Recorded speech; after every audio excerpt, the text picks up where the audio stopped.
14 April ક્ષત્રિય એકતા દિવસ માટે દરેક ક્ષત્રિયોને નમ્ર વિનંતી છે કે એકતા જાળવી રાખજો.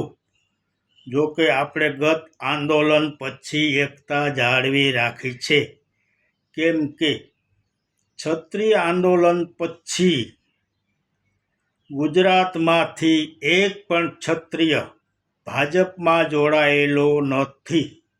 આજ સુધીમાં એક પણ ક્ષત્રિય ભાજપમાં જોડાયો નથી. આજ આપણી એકતા છે.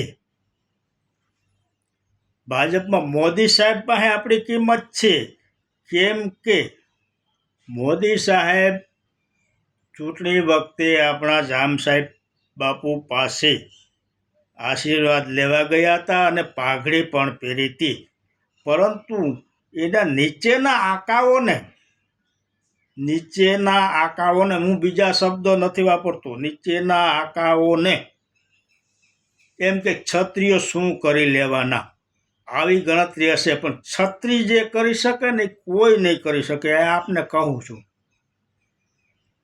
માટે ક્ષત્રિય એકતા જાળવી રાખજો. આપણે એક છીએ, ટેક એટલે ટેકીલા છીએ અને એકતાની જરૂર છે. માટે એકતા જાળવી રાખજો. જય માતાજી.